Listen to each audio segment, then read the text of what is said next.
Kasih Pak Ian, terima kasih Kak Kiki yang sudah memimpin kita di dalam pujian penyembahan. Lagu yang sangat memberkati karena benar-benar apa yang akan kita bahas pada pagi hari ini adalah sesuatu hal yang kita jatuh cinta kepada seseorang ataupun kita bertemu dengan orang yang kita kasihi. Menjadi sahabat kita, menjadi teman kita akan memberikan waktu kita yang terbaik untuk mereka. Demikian juga saat-saat ini. Kita mau belajar tentang apa namanya saat teduh. Di Bible Study di batch yang ke-1 kita sudah membahas bagaimana saat teduh itu, bagaimana secara alkitabiah kenapa saat teduh itu sangat penting. Nah, saat ini yang saya mau jelaskan kepada Bapak Ibu Saudara yang hadir saat ini adalah lebih kepada apa yang harus kita lakukan sebagai anak-anak Tuhan yang Tuhan sudah pilih, yang Tuhan sudah tunjuk menjadi anaknya, menjadi biji matanya Tuhan. Seperti misalnya saya kasih ilustrasi begini. Kalau kita mengadakan satu games, mungkin di Komsel atau mungkin di acara apapun itu, nah kita akan pilih pasangan suami istri. Ya, sebelum saya masuk ke dalam lagi, saya akan kasih satu ilustrasi. Ketika kita memberikan satu pertanyaan kepada pasangan suami istri, ada satu pertanyaan misalnya, makanan favorit kamu apa? Atau mungkin sepatunya nomor berapa? Atau kebiasaan kalau tidur seperti apa? Ketika pasangan suami istri itu menjawab dengan betul, betapa meriahnya tepuk tangan. Betapa orang-orang itu kagum. Bagaimana seorang suami istri bisa sehati. Itu satu ilustrasi yang sederhana yang saya mau kasih kepada Bapak Ibu Saudara untuk mengerti. Inilah yang harus kita lakukan ketika kita masuk ke namanya saat teduh. Saat teduh adalah satu cara kita untuk bisa mengenal Tuhan kita Yesus Kristus. Bagaikan suami istri yang sudah bertahun-tahun, yang sudah tahu kebiasaannya mungkin memakai kemeja itu tangan kiri apa tangan kanan dulu yang dimasukin atau dan sebagainya. Dan kita mau belajar bagaimana kita sebagai anak-anak Tuhan yang sudah Tuhan pilih itu mempunyai hati yang melekat, hati yang mendekat, hati yang mau belajar bagaimana sih sebenarnya kebaikan Tuhan itu sampai mana sih gitu. Betapa detailnya Tuhan itu menciptakan setiap kita. Tuhan menciptakan kita serupa dan segama dengannya. Maka dari itu Tuhan menginginkan kita mempunyai hubungan yang erat dengan Tuhan. Bagaimana kita mau mengenal kebaikan Tuhan? Bagaimana kita mau mengenal kasihnya seperti apa Tuhan kepada kita kalau kita tidak ada waktu untuk bisa mengenal di dalam roh dan kebenaran. Waktu saya siapkan tentang saat teduh ini, saya menemukan gambar ini. Ada gambar di depan Bapak Ibu Saudara di mana ada seorang pria sedang berbicara dengan seseorang yang kita kenal, yang kita gambarkan sebagai Tuhan Yesus Kristus. Betapa bangganya kalau seandainya saya ada di situ. Betapa bangganya saya bisa berbicara langsung dengan Tuhan Yesus. Bagaimana caranya, betapa kita berbahagia kita bisa mengungkapkan isi hati kita, kesulitan kita, masalah kita kepada Tuhan Yesus. Bayangkan ketika Bapak Ibu Saudara melihat gambar di depan Bapak Ibu Saudara ini. Adakah Bapak Ibu Saudara yang masih ragu? Adakah Bapak Ibu Saudara yang tidak rindu melihat ini terjadi dalam hidup kita? Untuk itu, kita mau masuk. Apa sebenarnya saat teduh? Mengapa begitu penting saat teduh itu dibahas di Bible Study ini? Saat teduh adalah waktu secara khusus yang kita fokuskan untuk kita berkomunikasi dengan Allah, dengan Tuhan Yesus Kristus. Melalui apa? Melalui doa yang kita sampaikan setiap hari. Melalui pembacaan firman Tuhan yang kita baca setiap hari. Tadi Pak Ian Syarif sudah menjelaskan bahwa di ICI itu ada pembacaan RMA yang kita akan selesaikan dari Januari sampai ke Desember. Dari situ ada sejarah-sejarah Alkitab yang dibuat untuk bisa menjelaskan kenapa sih kok bilangan itu ada, kenapa sih kok imamat itu Tuhan izinkan ada di dalam Alkitab. Kenapa sih kok silsilah itu ada di dalam Alkitab? Kenapa sih kok dari Kejadian sampai ke Wahyu Tuhan itu buat secara kronologis? Supaya kita tahu apa sebenarnya tujuan Tuhan menciptakan setiap kita. Saat teduh juga adalah di mana kita benar-benar datang kepada Tuhan. Kita mau ngomong sama Tuhan, kita berbicara sama Tuhan seperti tidak ada batasnya. Seperti halnya saya curhat kepada suami saya curhat kepada mentor saya berbicara banyak hal, saya mengungkapkan setiap masalah kehidupan saya. Ketika saya konseling, ketika saya melakukan sesuatu hal, mungkin di kantor, mungkin di gereja, ada pelayan-pelayanan yang membutuhkan kekuatan dari satu dengan yang lain, kita akan berbicara. Demikian juga saat ini. Saya sangat berharap, bukan hanya Bapak Ibu Saudara, tetapi saya pribadi pun bisa terus mengimani, bisa terus meyakini bahwa saat teduh adalah saat yang sangat indah kita bertemu dengan Tuhan. Kita bisa menyatakan keluh kisah kita kepada Tuhan. Kita boleh menyatakan ucapan syukur kita kepada Tuhan. Sehingga apa yang harus kita lakukan? Berdoalah untuk mencari kehendak Tuhan dalam setiap situasi yang kita hadapi. Itulah adalah jalan yang terbaik untuk dapat kita mendapatkan kekuatan dari surga. Saya yakin percaya Bapak Ibu Saudara, doa adalah nafas hidup bagi setiap kita. Membaca firman Tuhan adalah makanan rohani kita, sebagai petunjuk kita menetapkan langkah-langkah setiap orang percaya. Karena lewat firman Tuhan itu banyak hal. Satu ayat firman Tuhan yang saya boleh eksegesis di dalam tesis saya pun, satu kata mempunyai arti yang luar biasa. Makanya saya katakan Tuhan Yesus itu detail dengan setiap hidupmu, detail dengan setiap langkah kehidupanmu. Untuk itulah kau harus mengenal Tuhan Yesus, supaya engkau bisa berbicara seperti yang digambar ini. Supaya kita bisa memberikan satu pernyataan, kita bisa mendengar suara Tuhan walaupun tidak secara langsung, tetapi Tuhan memberikan satu keyakinan, kepastian di dalam hati kita. Selain berdoa, kita juga bisa membaca Alkitab. Di Mazmur 1 ayat yang ke-1 sampai ke-6. Kita akan baca Mazmur 1. Mazmur 1 ayat yang ke-1 sampai yang ke-6. Berbahagialah orang yang tidak berjalan menurut nasihat orang fasik, yang tidak berdiri di jalan orang berdosa, dan yang tidak duduk dalam kumpulan pencemooh. Tetapi yang kesukaannya ialah Taurat Tuhan, dan yang merenungkan Taurat itu siang dan malam. Ia seperti pohon yang ditanam di tepi aliran air, yang menghasilkan buahnya pada musimnya, dan yang tidak layu daunnya. Apa saja yang diperbuatnya berhasil. Wow. Bukan demikian orang fasik, mereka seperti sekam yang ditiupkan angin. Sebab itu orang fasik tidak akan tahan dalam penghakiman. Begitu pula orang berdosa dalam perkumpulan orang benar. Sebab Tuhan mengenal jalan orang benar, tetapi jalan orang fasik menuju kebinasaan.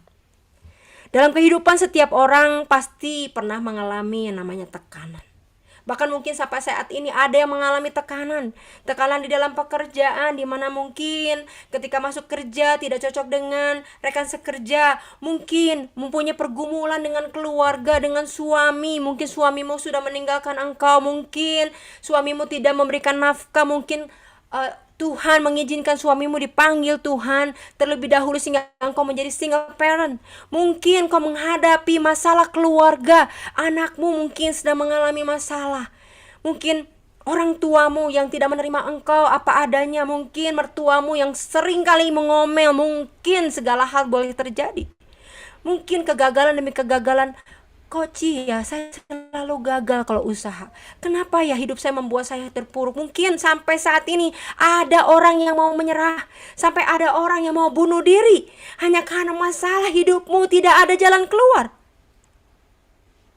Mari, mulai detik ini datanglah kepada Yesus Kristus. Datanglah kepada Empunya pemilik kehidupan kita. Semua Tuhan izinkan terjadi di dalam kehidupan kita adalah sebagai satu ujian. Bapak Ibu Saudara, ketika engkau sekolah dulu dari mulai SD, SMP, SMA, kuliah, S1, S2, S3, mungkin masuk ke dalam satu pekerjaan, itu ada ujian. Ada yang namanya ujian. Ujian itu fungsinya apa? Apa yang sudah kita pelajari.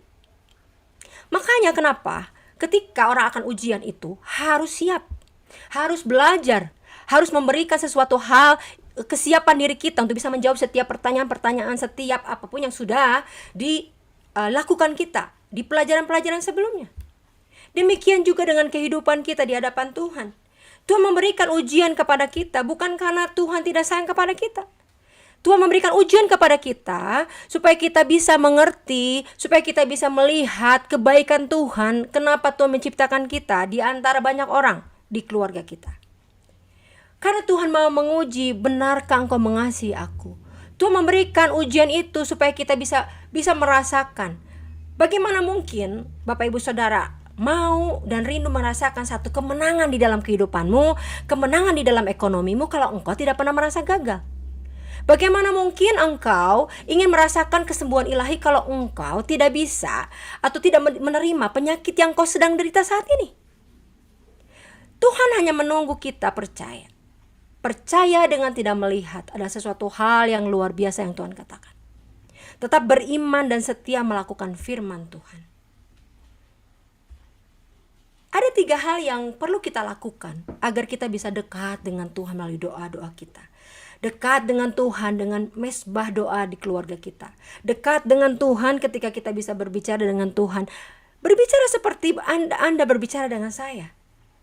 Melakukan firman Tuhan. Ada 3 hal yang kita akan pelajari. Yang pertama, dari Mazmur 1 ini.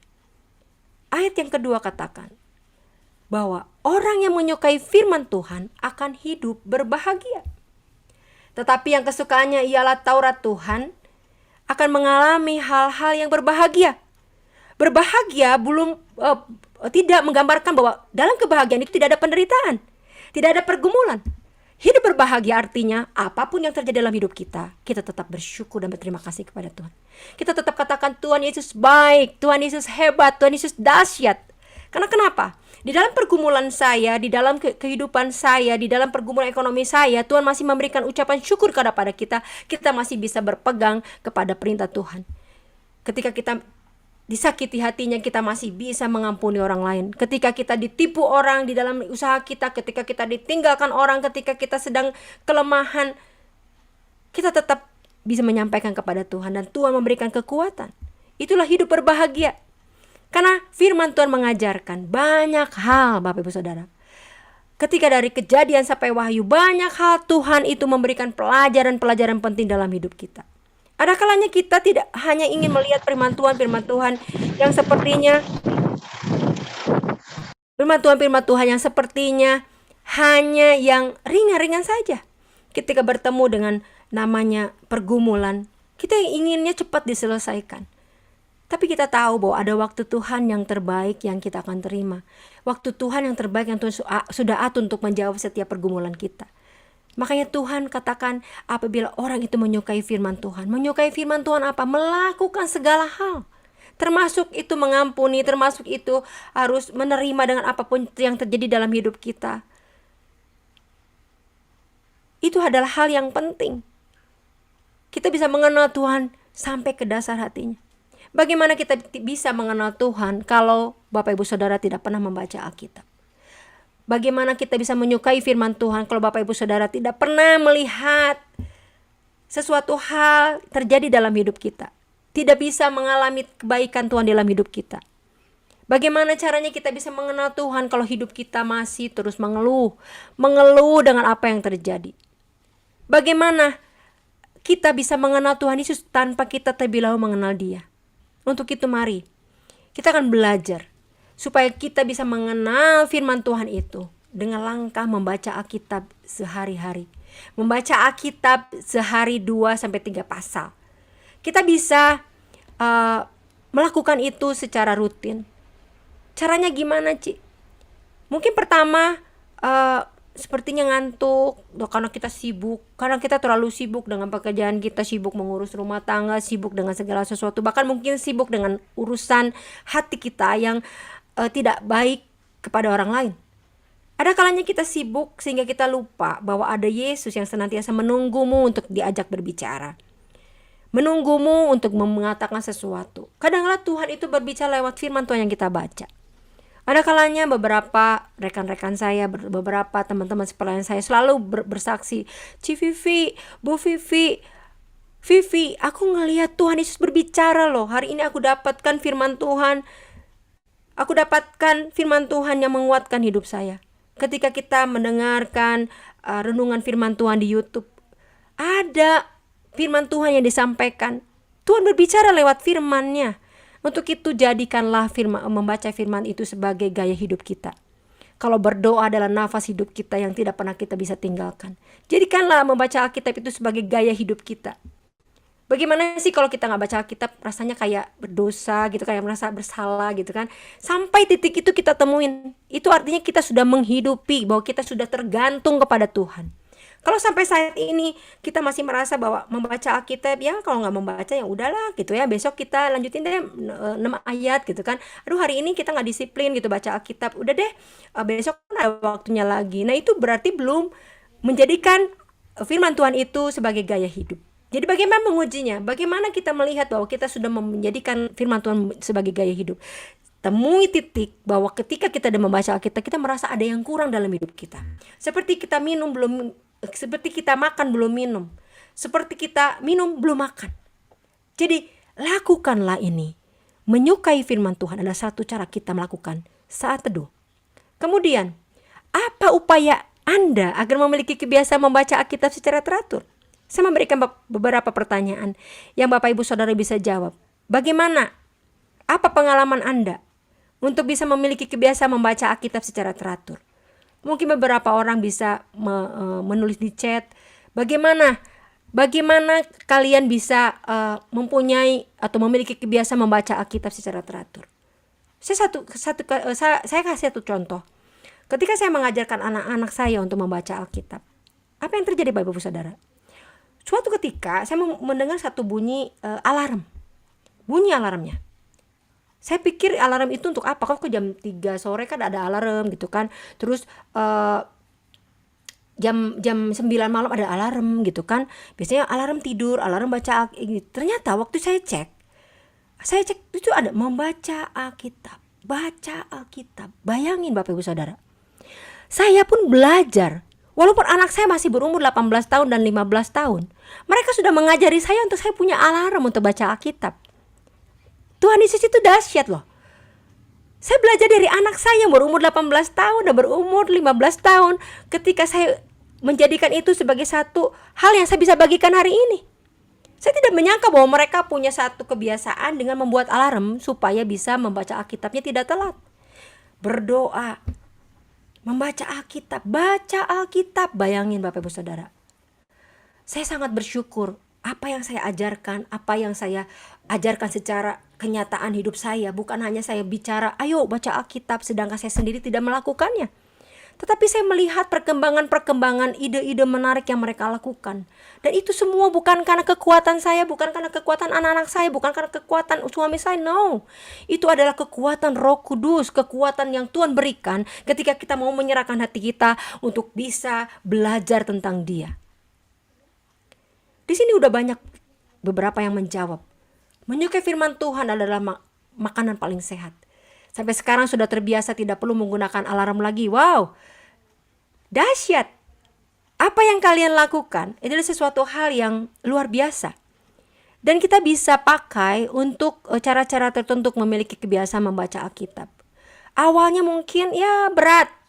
Kadang-kala saya membaca dulu, waktu pertama saya membaca, waktu saya masih di sekolah minggu, membaca satu ayat, satu pasal pun kayaknya udah ngantuk gitu kan, udah berat banget tuh, kayak obat tidur, ngantuk gitu kan.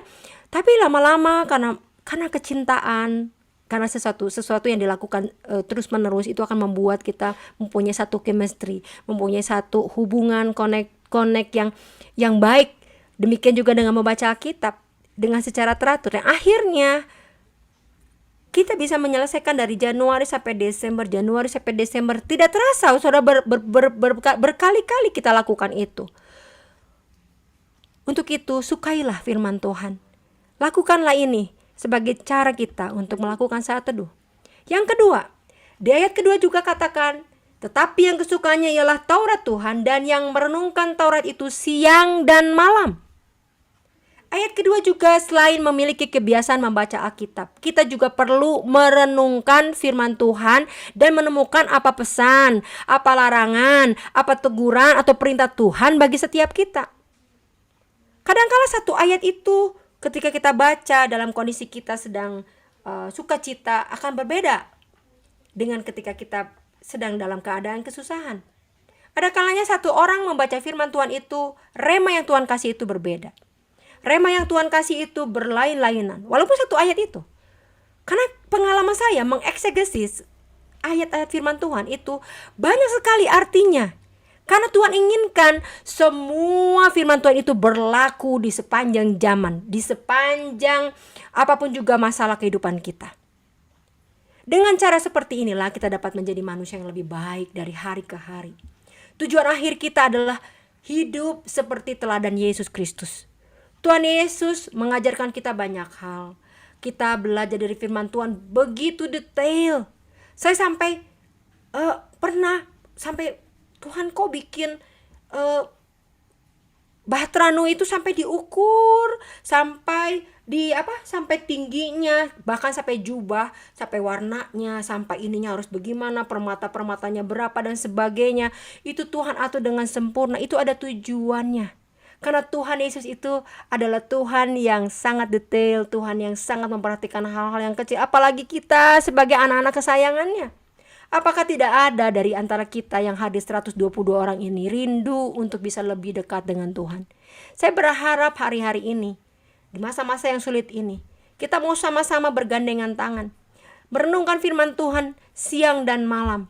Artinya apa? Ketika kita menghadapi masalah, kita diingatkan oleh firman Tuhan. Oh, tadi pagi saya membaca ini. Oh, Tuhan Yesus ingatkan untuk bersabar. Dalam setiap hal yang kita lakukan, Tuhan pasti ingatkan lewat firman Tuhan. Kalau Tuhan bisa berbicara langsung, "Hai Vivi, kamu mesti begini," kita akan pingsan duluan, Bapak Ibu Saudara. Tetapi Tuhan kadangkala mengingatkan setiap kita dari teman-teman kita di Komsel. Kita diingatkan melalui teman-teman kita di satu pelayanan, mungkin lewat mentor kita, lewat konselor kita, mungkin lewat teman-teman kita yang lain yang mungkin bukan dari agama kita, bukan orang Kristen, mungkin belum kenal Tuhan, tapi melihat kenyataan itu, kita bisa belajar dengan peristiwa. Tuhan Yesus senantiasa luar biasa.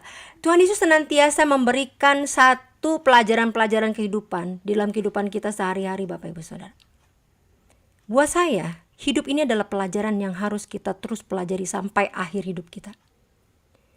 Setiap waktu, setiap detik, bahkan nafas hidup kita, bahkan kedipan mata kita. Bayangin kalau kita nggak bisa ngedip. Bayangin kalau kita nggak bisa nafas dengan enak. Itu suatu hal yang harus kita ucapkan syukur. Sesuatu hal yang Tuhan Yesus itu luar biasa dalam hidup kita. Kita mau mengerti apa pesan, ada larangan. Pertanyaan kedua yang saya mau tanyakan kepada Bapak Ibu Saudara, apakah Anda pernah mendapatkan pesan, larangan, teguran atau perintah Tuhan ketika Anda merenungkan firman Tuhan? Makanya kalau di komsel yang saya pimpin, saya mengajak mereka untuk bukan hanya melakukan RMA, rajin membaca Alkitab setiap hari, tapi bagikan apa ya sih yang didapat. Ayo, setiap kita yang sudah membaca RMA, mulailah untuk membagikan rema yang Tuhan berikan sama kita. Karena rema itu akan berbeda-beda. Karena saya yakin percaya ketika Tuhan memberikan sesuatu hal melalui pembacaan firman Tuhan, itu akan menguatkan satu dengan yang lain. Ini loh, siapa tahu orang yang sedang membaca, kita mendapat rema, sesuatu kita bagikan sama teman-teman kita. Siapa tahu ada di antara mereka yang sudah putus asa. Karena saya percaya satu kata pembangkit semangat bisa membuat orang yang mau mundur atau membuat orang yang mau bunuh diri itu akan bangkit lagi. Tidak perlu kita memberikan khotbah yang panjang untuk orang itu. Hanya dengan memberikan pesan nih, aku dapat sesuatu ini dari Tuhan. Hebat loh Tuhan. Tadi pagi ya aku dapat begini loh dari firman Tuhan. Ternyata Tuhan menegur saya loh. Kemarin saya khawatir tentang anak saya. Siapa tahu ada orang yang memang lagi khawatir sama anaknya membaca itu. Oh iya ya. Saya gak boleh khawatir. Karena Tuhan Yesus itu memberikan kekuatan bagi setiap kita orang yang berharap kepadanya. Kemudian yang ketiga, menikmati berkat firman Tuhan. Di ayat yang ketiga katakan, ia seperti pohon yang ditanam di tepi aliran air yang menghasilkan buahnya pada musimnya. Dan tidak layu daunnya, apa saja yang diperbuatnya berhasil. Wow. Pemazmur berkata bahwa orang yang suka membaca dan merenungkan firman Tuhan akan mendapatkan berkat melimpah. Berkat melimpah tidak berbicara hanya berkat yang datang secara jasmani. Berkat melimpah adalah kita bisa memberikan segala sesuatu, ucapan syukur yang terbaik. Kita memberikan sesuatu kekuatan bagi teman-teman kita. Kita bisa melihat pertolongan Tuhan yang ajaib. Kita bisa melihat kesembuhan ilahi yang Tuhan berikan bagi setiap kita. Dengan banyak membaca Alkitab, kita akan memiliki hikmat untuk mengambil keputusan-keputusan yang penting di dalam hidup kita. Tuhan Yesus memberikan Alkitab ini sebagai satu panduan. Kita membeli handphone, membeli alat-alat elektronik atau membeli apapun, itu selalu ada. Bahkan membeli obat pun ada cara pemakaiannya. Ada istilahnya, ada kandungannya apa sih sebenarnya. Apa yang gak boleh kalau kita minum obat ini, gak boleh minum obat yang lain. Gimana kalau lagi wanita hamil, gimana apa, semuanya ada panduannya. Demikian juga dengan Alkitab. Alkitab yang kita baca adalah panduan kehidupan kita sampai akhir hidup kita. Kita tidak bisa lepas dari itu. Karena kenapa? Karena Tuhan Yesus itu sudah memberikan satu panduan-panduan bahwa ini loh, kalau kamu mau hidupmu jadi berhasil, kamu harus belajar untuk bersabar. Kalau kamu mau melakukan segala sesuatu, ini loh, kamu mesti berhati-hati dalam berkata-kata. Ini loh, Tuhan Yesus dengan detail memberikan kepada kita panduan-panduan kehidupan kita supaya kita bisa menjadi segambar dan serupa dengan Tuhan seperti kita waktu diciptakan Tuhan pertama kali. Ketika Tuhan menghembuskan nafas kehidupan kepada kita. Ketika seorang Vivi Teriviantina sudah jadi, hidungnya, matanya, telinganya, sampai tangan, kakinya, sampai tulang-tulangnya, sampai organ tubuhnya di dalamnya itu Tuhan secara detail menempatkan ini loh di sini, ini loh di sini, ini loh di sini, ini loh di sini. Kemudian dia menghembuskan nafasnya kepada saya dan lahirlah saya di dunia ini. Dan Tuhan inginkan saya melakukan segala sesuatu. Sampai detik ini saya bisa hadir saat ini, berbicara tentang Tuhan, menikmati berkat firman Tuhan bersama-sama dengan Bapak Ibu Saudara.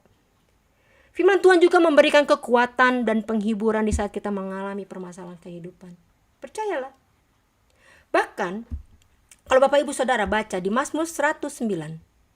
Ya, yuk kita lihat ya, Mazmur 109. Ya. Di sini ada doa seorang yang kena fitnah. Bayangin. Masalah fitnah itu sudah berlaku di Alkitab, sudah diingatkan. Bahwa itu bukan sesuatu hal yang baru. Makanya ketika kita di dalam pekerjaan kita mungkin ada yang menyikut kanan, menyikut kiri. Mungkin di dalam keluarga kita merasa seperti apa. Kita tidak merasakan segala sesuatu. Jangan takut, Tuhan itu detail. Sampai ada doa, saya temukan ini ketika saya mendapatkan sesuatu hal yang tidak saya lakukan, tetapi mereka mengatakan sesuatu hal. Sehingga membuat saya harus kehilangan pekerjaan. Sehingga saya harus pindah pekerjaan. Sehingga saya harus mendapatkan sesuatu hal yang tidak mengenakan dalam hidup saya. Tetapi Tuhan ingatkan ini lewat doa ini. Dan apa yang terjadi, Tuhan menolong saya. Dan saya ada di tempat ini sekarang. Dan saya berterima kasih untuk orang yang sudah memfitnah saya. Dan ini menunjukkan bahwa Tuhan itu memperhatikan setiap manusia yang Dia ciptakan itu sampai ke dalam hatinya. Apa yang tidak bisa terungkap melalui mulut kita kepada orang lain, Tuhan tahu. Kenapa, Ci? Kan Tuhan udah tahu isi hati kita. Kenapa kok Tuhan kita harus berdoa? Mungkin ada pertanyaan itu ya. Kenapa sih kita masih harus membaca Alkitab? Karena Tuhan inginkan kita melakukan segala sesuatu. Iman tanpa perbuatan itulah mati. Apa yang kita lakukan? Kalau kita percaya kepada Tuhan, Tuhan katakan bacalah firman Tuhan, renungkanlah firman Tuhan. Tuhan katakan kan baca, renungkan. Membaca firman Tuhan di dalam hati, membaca firman Tuhan melalui pembacaan firman Tuhan, melalui audio, melalui secara nyata kita bacakan. Itulah sesuatu hal supaya kita bisa menikmati, supaya kita bisa membawa hidup kita di hadapan Tuhan. Tuhan inginkan, Tuhan bisa, Bapak Ibu Saudara, Tuhan tahu kok apa isi hati Ibu Roslinda saat ini. Apa pergumulan Ibu Roslinda saat ini? Apa pergumulan Kak Kiki saat ini? Apa pergumulan Pak Ian Syarif saat ini? Tuhan tahu. Tapi Tuhan ingin engkau bisa berbicara kepada Tuhan. Tuhan inginkan engkau terbuka kepada Tuhan. Tuhan menunggu Bapak Ibu Saudara. Dengan apa yang terjadi saat ini. Dengan apa yang terjadi dalam hidupmu. Karena kita tahu bahwa firman Tuhan itu memberikan kekuatan dan penghiburan. Bukan hanya doa orang kena fitnah. Ada ketika kita sakit. Di Mazmur banyak sekali hal-hal yang kita bisa lakukan. Bermazmur bagi Tuhan. Bagaimana ketika Daud mendapatkan sesuatu ketakutan karena akan dibunuh dan sebagainya. Tuhan memberikan satu puji-pujian. Dia masih bisa memuji Tuhan. Banyak sekali, ada di Amsal, ada di Ratapan, ada di Yeremia, ada di Ayub. Bagaimana Ayub mendapatkan sesuatu hal, Tuhan Yesus ceritakan secara detail. Itu pun terjadi dalam hidup kita. Karena Alkitab itu berlaku sepanjang zaman ini ada. Sepanjang umur hidup kita, kita perlu Alkitab sebagai panduan dalam kehidupan kita. Pertanyaan yang ketiga adalah, apakah Anda pernah merasakan berkat dari pembacaan dan perenungan firman Tuhan? Ini pertanyaan yang saya ajukan kepada Bapak Ibu Saudara, supaya Bapak Ibu Saudara mengingat, oh iya ya Ci Vivi, ternyata ya Ci, kemarin tuh saya dapat firman Tuhan itu sebagai berkat buat saya loh Ci. Merasakan berkat Tuhan Ci, berkatnya bisa saya bersyukur ketika saya menghadapi teman saya yang saya percaya mengkhianati saya, tetapi Tuhan katakan, janganlah takut, janganlah bimbang, karena aku ada bersama dengan engkau. Ampuni mereka karena apapun yang engkau akan lakukan, aku akan buat berhasil. Tuhan kasih kekuatan lewat firman Tuhan. Kemudian, mengapa saat teduh harus kita lakukan? Yang pertama, bertumbuh dalam kebenaran. Amsal 21 ayat yang ketiga. Melakukan kebenaran dan keadilan lebih dikenan Tuhan daripada korban. Karena hidup ini bukanlah kebenaran, tetapi pertumbuhan dalam kebenaran. Hidup ini adalah sesuatu hal yang harus kita gali, harus kita usahakan. Kehidupan secara rohani kita harus tumbuhkan, kita harus akarkan kuat di dalam nama Tuhan Yesus Kristus. Jikalau kita hidup oleh roh, baiklah hidup kita dipimpin oleh roh. Karena ketika Tuhan Yesus naik ke sorga, Tuhan memberikan penolong bagi setiap kita. Bagaimana kita bisa mengerti satu ayat firman Tuhan yang kita baca, kalau kita tidak berdoa kepada Tuhan, memohon hikmatnya kepada Tuhan. Dan kita percaya, Tuhan akan memberikan hikmat akabudi dari sorga, pengingat bagi kita.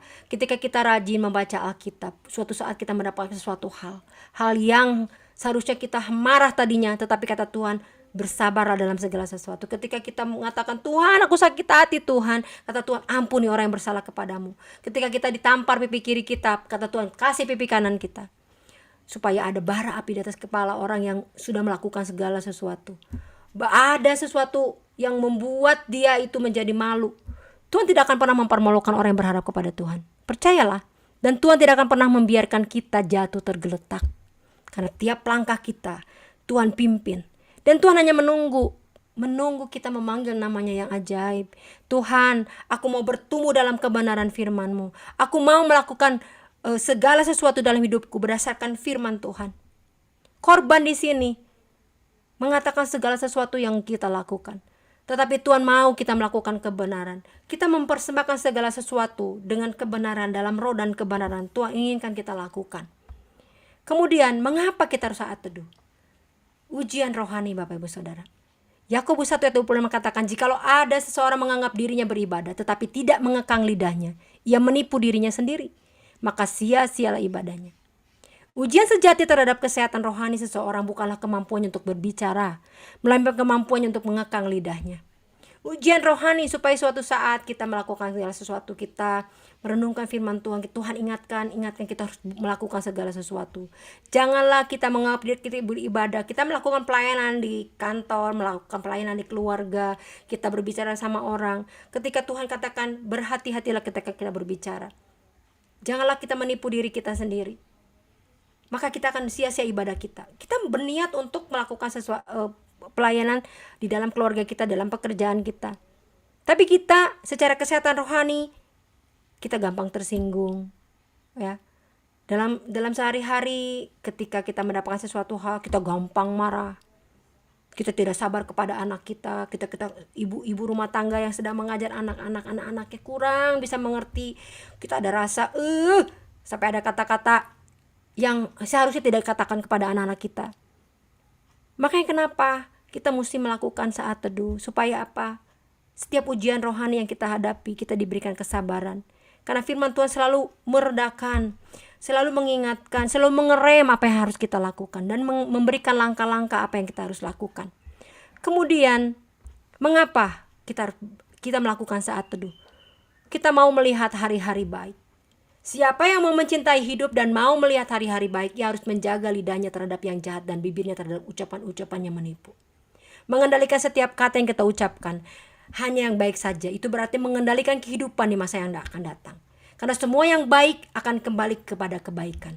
Ada kalanya ketika kita sedang marah, ada kata-kata yang tidak mengenakan, yang membuat orang sakit hati. Ada yang kata-kata yang menyinggung perasaan orang. Tetapi ketika firman Tuhan itu kita baca untuk kita bersabar. Ini salah satu contoh yang kasih buat Bapak Ibu Saudara. Bahwa hal yang sangat krusial dalam hidup kita adalah ketika kita berbicara. Ketika kita melakukan segala sesuatu, orang tidak akan sadar. Tetapi kita berbicara sesuatu, itu akan mengena kepada hati kita.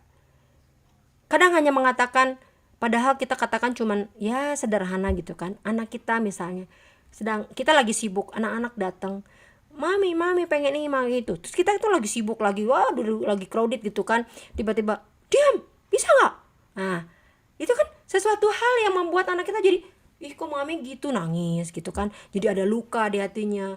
Kadang-kadang kita sudah capek pulang dari kantor, anaknya pengen nanya tentang PR kita karena kita sudah ini. Tapi kalau kita sudah diingatkan firman Tuhan, kita selalu dijaga, kita selalu diingatkan firman Tuhan yang kita baca, kita mesti bersabar. Terus jadikan gaya hidup membaca firman Tuhan, merenungkan dan melakukan firman Tuhan itu setiap siang dan malam. Saya percaya seberat apapun masalah kita tidak akan pernah mengatakan sesuatu hal yang buruk itu kepada anak kita. Karena kita berkata kepada Tuhan, Tuhan kenapa sih?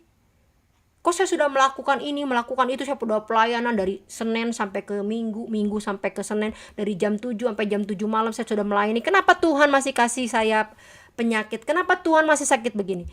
Kenapa Tuhan masih kasih kegagalan dalam ekonomi saya? Kenapa Tuhan saya masih merasakan hal-hal yang buruk dalam hidup rumah tangga saya? Kalau Bapak Ibu Saudara bisa merenungkan firman Tuhan siang dan malam, saya percaya tidak ada kata satu pun yang bisa membuat kita mengeluh di hadapan Tuhan. Yakin Bapak Ibu Saudara. Buktikan, alami sendiri. Lakukan itu sebagai gaya hidup Bapak Ibu Saudara. Saya yakin percaya apapun yang terjadi dalam hidupmu, kau akan tetap berkata bahwa Tuhan Yesus itu baik. Kemudian, saat teduh membuat pribadi kita jadi kuat. Di Yesaya 40:31, tetapi orang-orang yang menanti-nantikan Tuhan dapat kekuatan baru. Mereka seumpama Raja Wali yang naik terbang dengan kekuatan sayapnya. Mereka berlari dan tidak menjadi lesu. Mereka berjalan dan tidak menjadi lelah. Saat kita berdoa, saat kita meminta kehidupan yang dimudahkan Tuhan, kita tidak meminta itu kepada Tuhan. Karena kehidupan itu pasti ada seperti musim, ada silih berganti, ada suka, ada susah, ada senang, ada duka. Tetapi mintalah kepada Tuhan untuk menjadikan pribadi kita yang kuat. Minta sama Tuhan tiap hari, Tuhan datang menyembah Tuhan di dalam roh dan kebenaran, bermazmur kepada Tuhan, bernyanyi, ambil gitar kita nyanyi. Bersamamu Bapa ku lewati semua perkenananmu yang kita meminta kepada Tuhan Yesus perkenanan yang luar biasa agar kita bisa berjalan bersama dengan Tuhan. Agar kita ketika kita berjalan melalui sesuatu hal yang tidak mudah. Kadang-kala kita menghadapi masalah itu, kita pengennya skip Bapak Ibu Saudara. Ada masalah di depan kita. Kebanyakan orang itu menghindar, tidak mau menyelesaikan masalah itu.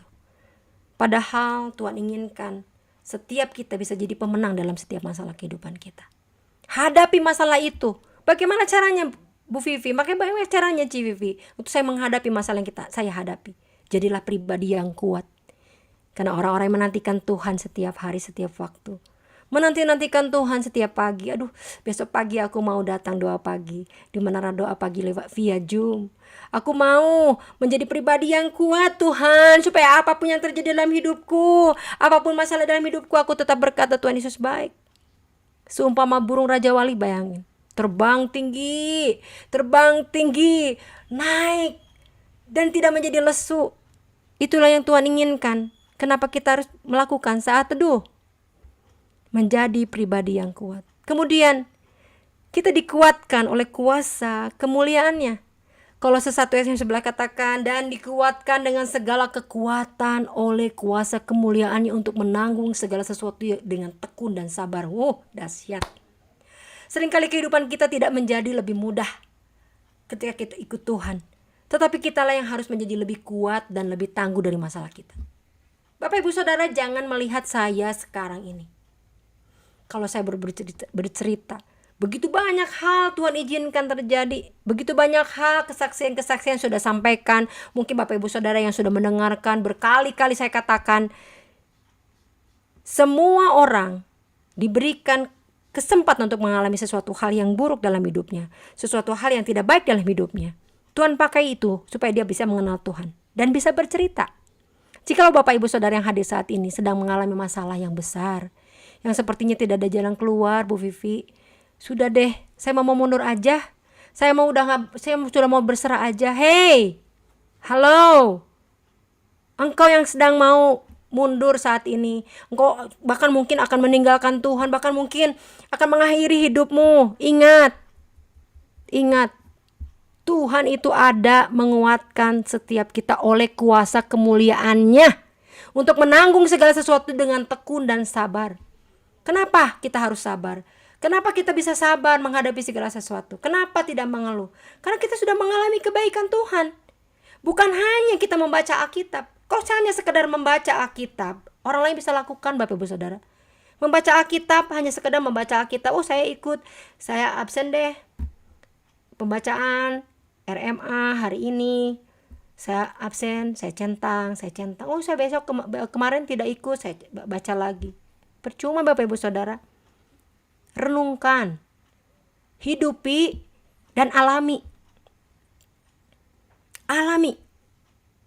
Ketika engkau membaca Alkitab, alami, hidupi, baca berkali-kali, renungkan. Oh Tuhan, saya rindu Tuhan. Saya rindu siang dan malam merenungkan firman-Mu. Siang dan malam merenungkan firman-Mu bukan berarti kita duduk merenungkan firman Tuhan, kita diam, berenung, gini, bukan. Merenungkan firman Tuhan siang dan malam artinya apa? Kita mengingat sepanjang hari itu, keingat firman Tuhan yang membimbing kita. Sepanjang hari ketika kita menghadapi berbagai masalah, kita ingat bahwa Tuhan memberikan ketekunan dan kesabaran yang penuh oleh kekuatan kuasa-Nya. Hari ini bukan hanya Bapak Ibu Saudara yang dikuatkan, tetapi saya pun dikuatkan. Ketika saya mempersiapkan ini, saya mendapatkan ini. Ayat di Kolose 1 ayat 11 ini. Tuhan akan membuat kita menjadi pribadi yang lebih tangguh, lebih kuat karena kuasa kemuliaan-Nya. Kemudian ketika kita melakukan hal dekat dengan Tuhan, yakinlah hidupmu dalam pengharapan. Dan ketekunan menimbulkan tahan uji. Tahan uji menimbulkan pengharapan. Dan pengharapan tidak mengecewakan karena kasih Allah telah dicurahkan di dalam hati kita oleh Roh Kudus yang telah dikaruniakan kepada kita. Kenapa orang bisa kuat menghadapi berbagai macam masalah? Kenapa sampai saat ini saya tidak meninggalkan Tuhan? Karena saya tidak mau memberikan contoh orang lain. Karena saya ingin memberikan contoh pengalaman hidup saya. Saya tidak akan pernah berani mengatakan mengapa saat teduh itu adalah memberikan hidup dalam pengharapan. Kalau saya tidak mengalami Tuhan dalam hidup saya. Saat menghadapi tantangan dalam kehidupan, paling tidak kita lakukan adalah mencari tahu apa yang kita harapkan. Dan hidup di dalam pengharapan itu. Kalau saat ini, banyak dari antara kita yang mungkin sedang berdoa buat anak, berdoa buat suami, yang gak pulang-pulang, Civivi, udah 3 tahun dia gak pulang-pulang. Tapi yakinlah, bayangkan Tuhan membukakan waktunya yang terbaik. Ketika engkau membuka pintu rumahmu, suamimu ada di depan rumahmu. Suamimu bahkan datang meminta maaf kepadamu. Dan engkau membukakan hatimu untuk menerima suamimu. Ketika di antara Bapak Ibu Saudara yang sedang berdoa untuk anakmu, yang mungkin sedang kecanduan game, yang mungkin susah diatur, yang mungkin ada yang sekarang ada di tempat rehabilitasi, mungkin ada mempunyai anak yang punya satu kelainan yang sehingga dia berbeda dengan yang lain, dia mempunyai kebutuhan yang khusus. Jangan khawatir, jangan takut, Karena Tuhan Yesus mengizinkan engkau memiliki anak yang berbeda dengan anak yang lain, karena Tuhan melihat bahwa di dalam hidupmu ada pengharapan, di dalam hidupmu ada kekuatan. Tuhan akan memberikan kekuatan ekstra bagi engkau, siapapun engkau yang hadir saat ini. Tuhan memberikan kekuatan yang ekstra, ekstra, dan ekstra. Karena kenapa? Di dalam ketekunan kita kepada Tuhan akan menimbulkan tahan uji. Kita akan diuji melalui anak kita. Anak saya itu saya sudah doakan, susah sekali. Saya berdoa untuk anak saya yang belum bisa berjalan. Saya berdoa untuk anak saya yang sampai saat ini belum bisa membaca. Sampai saat ini dia masih berlari-lari karena dia mengalami salah satu anak yang autis misalnya. Anak yang belum bisa berjalan karena sejak lahir tulangnya tidak rata. Tulangnya bermasalah. Yakinlah, ketika engkau punya orang tua yang belum mengenal Tuhan, Tuhan gak bisa diatur orang tua saya. Susah walaupun dia sudah sakit, saya sudah mengurusnya, tapi dia merasa kurang. Hiduplah dalam pengharapan ini. Karena kita mengalami Tuhan. Saya pengen mengajarkan Bapak Ibu Saudara, jangan hanya membaca Alkitab. Hidupi apa yang kita baca dan alami dalam hidup kita. Supaya kita bisa berkata dengan sejujur-jujurnya kepada orang-orang yang kita layani, kepada anak-anak kita. Jadilah contoh yang baik di dalam keluarga kita. Jadilah sebagai satu saksi hidupnya Tuhan, bahwa di dalam Tuhan itu ada pengharapan. Sehingga orang yang melihat hidupmu itu akan dikuatkan. Ketika orang melihat bahwa seseorang, kok bisa tahannya dia walaupun sama teman-temannya digituin, kok dia masih bisa tersenyum, masih bisa kasih sesuatu, masih bisa menolong orang. Bahkan Tuhan katakan apa? Kalau Bapak Ibu Saudara baca di Roma 12. Ya, Roma 12, bacalah setiap hari. Di situ ada Tuhan Yesus kasih clue bagaimana kita hidup. Sampai seteru kita ketika dia lapar, kita harus kasih makan buat dia. Ketika mungkin musuh yang sudah menyakiti hati kita kecelakaan di mata kita, Tuhan katakan tolong dia. Dia butuh donor darah, kita kasih darah kita walaupun dia sudah menyakiti hati kita. Bisakah Anda bisa melakukan itu? Ketika Anda tidak mengenal Tuhanmu, ketika tidak ada pengharapan, gak bisa. Pasti akan sakit hati. Enak aja dia kan sudah nyakitin hati saya, dia sudah merugikan saya, enak aja, biarin aja, syukur-syukur dia mati. Tetapi tidak. Ketika engkau menghidupi firman Tuhan, bertekun, tahan uji, gak apa-apa pokoknya dalam nama Tuhan Yesus Kristus aku mengampuni orang ini. Aku akan donorkan darahku supaya dia hidup. Kasihan anak-anaknya. Kalau itu engkau alami, engkau berarti sudah mengasihi Tuhan Allahmu lebih daripada apapun juga. Kau sudah melakukan firman Tuhan. Dan yakinlah, kasih Allah itu dicurahkan di dalam setiap hati kita. Kemudian, ketika kita melakukan saat teduh, saya percaya kita akan bertumbuh di dalam kasih karunia. Tetapi bertumbuhlah dalam kasih karunia, dalam pengenalan akan Tuhan, Juru Selamat kita Yesus. Kasih karunia Allah yang berlimpah selalu tersedia setiap hari bagi mereka yang membutuhkannya. Wah, dahsyat. Kasih karunia Tuhan Yesus itu diberikan kepada setiap kita setiap hari, Bapak Ibu Saudara. Aliran darah, detak jantung kita, kalau kita pegang dada kita ada detak jantung, itu adalah kasih karunia Tuhan yang dilimpahkan dalam hidup kita. Masihkah kita tidak percaya akan hidup kita, bahwa ada Yesus yang menyertai kita? Di dalam nafas kita yang kita bisa dengan atur. Walaupun kita tidak sadar kita bernafas, Bapak Ibu Saudara. Bahkan kita tidak pernah merasakan kita lagi bernafas kayak orang yang sedang kena sakit yang sesak nafas, betul nggak? Tuhan itu begitu indah gitu, membuat kita tuh begitu indah. Bahkan sehelai rambut pun ya, ketika akan jatuh itu Tuhan izinkan, Bapak Ibu Saudara. Apalagi kita anak kesayangannya. Ketika engkau menghadapi masalah saat ini, bertumbuhlah melalui masalahmu. Alami Tuhan melalui masalahmu. Lihatlah apa sih sebenarnya yang Tuhan mau bicara dengan hidupmu. Ketika engkau sedang kesulitan ekonomi, kesulitan keuangan saat ini, mungkin dalam pekerjaanmu, kenapa ya kok dalam pekerjaan saya kan selalu gak cocok dengan bos saya, kenapa ya? Tilik hati ke aku Tuhan. Apakah benar aku sudah melakukan hal yang benar? Apakah mungkin aku ada keegoisan di situ? Apakah aku tidak ada kerendahan hati di situ? Atau mungkin kok saya nggak pernah cocok dengan teman-teman kerja saya ya, dimanapun saya kerja misalnya. Kita mau bertumbuh dalam kasih karunia. Minta sama Tuhan, Tuhan bukakan setiap apa yang tidak tertutup bagi pikiranku. Izinkanlah aku selalu berpikir yang baik, yang benar, yang sedap didengar. Izinkanlah Tuhan, aku mendapatkan kasih karunia. Nyatakan di dalam saat teduh kita. Kemudian, kita akan lebih lagi masuk. Mengapa saat teduh penting untuk dilakukan, Bapak Ibu Saudara? Tadi kita sudah melihat bagaimana ketika kita melakukan. Nah sekarang, kenapa penting? Saya akan mengambil satu ayat firman Tuhan, ya, satu pasal di Mazmur 91 ayat ke-14. Sungguh hatinya melekat kepadaku, maka aku akan meluputkannya. Aku akan membentenginya sebab ia mengenal namaku. Bapak Ibu Saudara bisa baca di tempat masing-masing. Sungguh hatinya melekat kepadaku. Ini Tuhan yang ngomong. Maka aku akan meluputkannya. Aku akan membentenginya sebab ia mengenal namaku. Wow, dahsyat Bapak Ibu Saudara. Bukan hanya manusia di bumi ini, kalau kita dekat ya sama seseorang. Kalau kita dekat sama orang yang mungkin kedudukannya tinggi, kita berharap dia melindungi kita, benar nggak? Apalagi Tuhan Yesus, kita senang banget berteman dengan orang-orang di pemerintahan. Kita berteman dengan orang-orang yang punya kedudukan tinggi. Kita sangat bangga gitu loh. Tapi ini Tuhan yang banggakan kita, Bapak Ibu Saudara. Kadang-kala manusia itu bangga punya teman yang lebih dari kita. Tetapi ini ketika kita melekat dengan Tuhan, justru Tuhan itu bangga. Tuhan itu sungguh hati melekat kepadaku, makanya Tuhan akan membentengi. Tuhan melindungi dan Tuhan mengenal nama kita. Mengenal sebab dia mengenal namaku, dan kita mengenal Tuhan, Tuhan mengenal nama kita. Bagaimana tidak?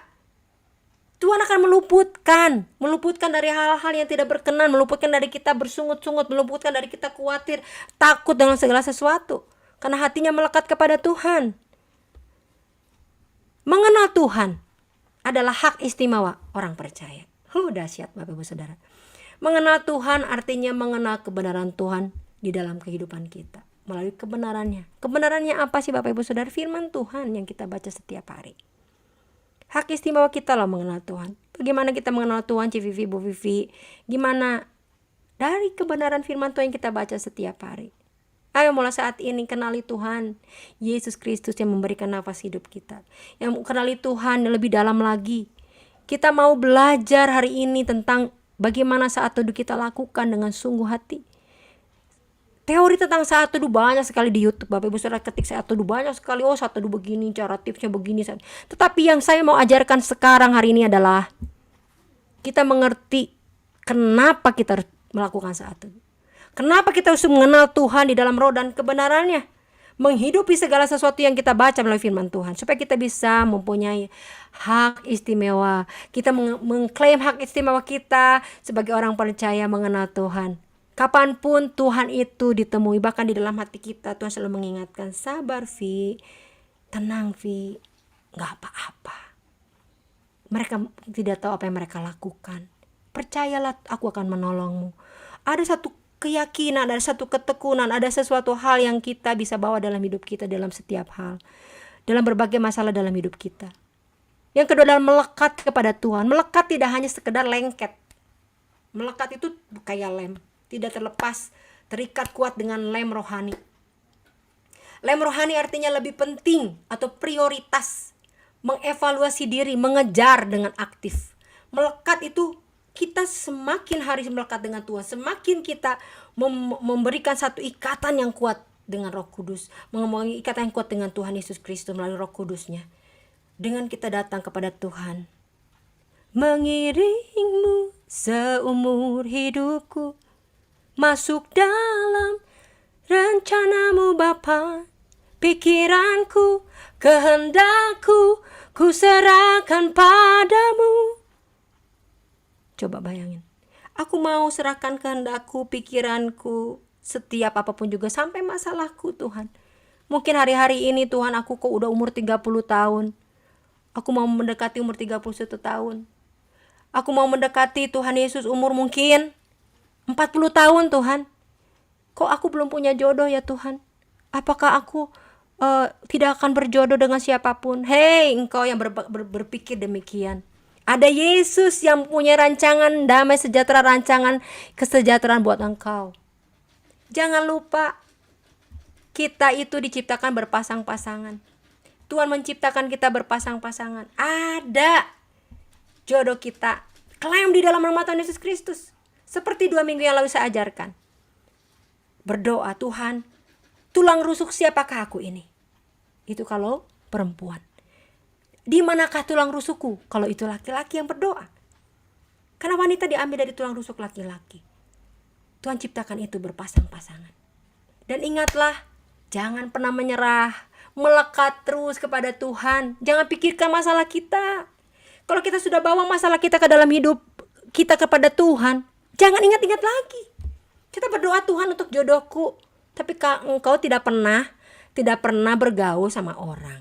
Tidak pernah bersosialisasi. Kapan bertemunya dengan jodohmu? Makanya kenapa iman tanpa perbuatan mati? Kita beriman, saya punya jodoh dalam nama Tuhan Yesus Kristus, tapi kita tidak pernah bersosialisasi. Kita tidak mau bergaul dengan orang. Kapan kita bertemu dengan jodoh kita? Makanya yang belum ikut komsel, datanglah komsel. Bukan berarti kita cari jodoh di komsel ya. Siapa tahu Tuhan memang ada di situ gitu. Tidak berharap komsel mempertemukan saya dengan jodoh. Tidak, Tuhan itu berbagai macam cara Tuhan bisa lakukan.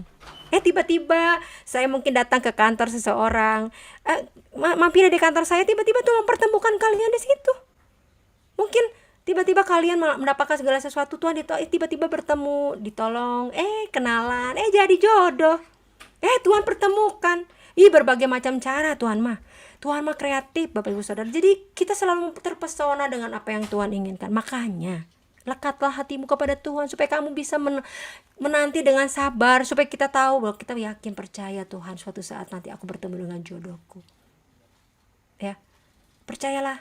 Bagi Bapak Ibu Saudara, saudara-saudara yang belum punya jodoh, jangan berkecil hati. Tuhan akan mempertemukan dengan jodohmu. Kalau engkau sekarang sedang berdoa untuk seseorang, Tuhan, kok hatiku sedang berbunga-bunga kalau ketemu orang ini ya Tuhan, doakan.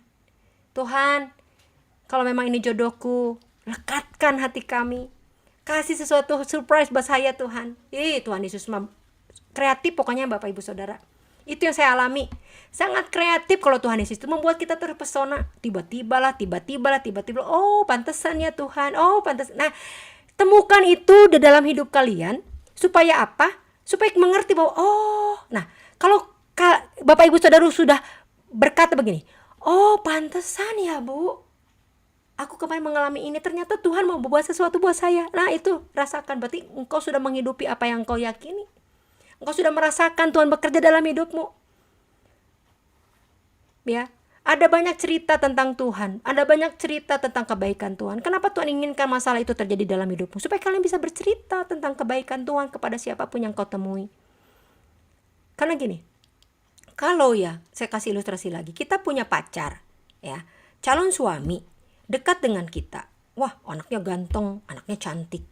Seneng gak sih kita bicara sama teman-teman kita? Wih, keren loh si ini. Waduh, kemarin kasih bunga, aku sampai terharu ya. Tiba-tiba dia datang ya di acara wisuda, kasih bunga dan lamar aku loh. Bayangin, manusia aja melakukan itu senang banget. Apalagi Tuhan Yesus Kristus. Apalagi Tuhan Yesus Kristus yang ngomong bahwa melekat hatinya kepadaku, apa saja aku akan luputkan. Aku akan lindungi dia, membentengi dia. Bayangin, dekat dengan manusia, mendapatkan sesuatu dengan orang saja, begitu bangganya kita dekat aja sama seseorang yang ada di saya ya, punya teman-teman di kementerian. Senang banget saya, karena saya bisa mendapatkan ilmu-ilmu yang banyak, saya bisa belajar dari orang hebat. Kita dekat dengan seseorang yang punya pengalaman hidup yang dahsyat, kita senang banget. Apalagi kita dekat dengan Tuhan yang sudah begitu banyak sekali kebaikannya melebihi rambut di atas kepala kita. Ada yang bisa ngitung rambut nggak? Saya tanya, ada nggak yang bisa hitung rambut saya? Nggak ada. Saya aja nggak tahu ini rambut saya berapa ribu helai. Itulah kebaikan Tuhan Yesus ke dalam hidup kita. Tapi kadangkala karena kita tidak melekat kepada Tuhan, kayaknya Tuhan tuh jauh gitu. Ada masalah sedikit, kita nyalahin Tuhan, berasumsi tentang Tuhan. Kayaknya Tuhan tuh begini loh, Ci. Kayaknya Tuhan tuh gak suka sama saya. Kayaknya Tuhan tuh ya kasih hukuman sama saya, Ci. Makanya saya tuh terlalu kayak begini terus. Saya tuh selalu gak percaya diri. Kayaknya Tuhan tuh, karena kita tidak tahu rancangan Tuhan tuh damai sejahtera. Pakai ketika kita baca firman Tuhan, kita tahu, oh ternyata Tuhan Yesus baik ya, Ci. Apa saja yang tidak pernah timbul dalam hati, apa saja yang tidak pernah terpikirkan oleh kita, Tuhan siapkan Bapak Ibu Saudara. Yakinlah, mengejar hadirmu. Ya, tadi pujian katakan, dekat padamu itu rinduku. Setiap kataku kau pun menunggu, tak kusangka ku temukan satu kasih yang abadi. Kini ku datang dan ku bawa hidupku mengejar hadirmu. Coba memandang wajahmu, memandang wajah Tuhan, kemuliaannya menyinari setiap kita. Yakin ketika kita datang kepada Tuhan, ketika kita lemah, yuk kita berdoa. Tolong dong doain saya, Ci. Tolong dong doain teman-teman di Komsel. Besok saya mau operasi, besok saya mau ujian, besok. Itu ada kekuatan Tuhan. Makanya kejarlah sampai engkau melekat kepada Tuhan. Janji Tuhan itu ya dan amin. Gak pernah Tuhan Yesus itu sedetik pun berbohong atau delay akan janjinya. Kemudian percaya kepada Tuhan, akan berkata kepada Tuhan, tempat pelindunganku dan kubu pertahananku, Allahku yang kupercayai. Akan timbul kepercayaan kepada Tuhan. Akan timbul sesuatu hal yang luar biasa yang kita bisa sampaikan kepada Tuhan. Saya rindu Bapak Ibu Saudara yang hadir saat ini, ada 128 orang termasuk saya. Mungkin lebih karena mungkin ada suami istri yang ikut. Percayalah kepada Tuhan. Percayalah apapun yang Tuhan katakan lewat firman Tuhan yang engkau baca. Sekalipun firman Tuhan itu hanya berkata tentang silsilah, berkata tentang hasta, berkata tentang kenapa tabut perjanjian Tuhan itu dipindahkan, kenapa gak boleh dipegang, kenapa sampai menghanguskan, kenapa sampai begitu, kenapa kita kalau datang kepada Tuhan dengan hati yang benar.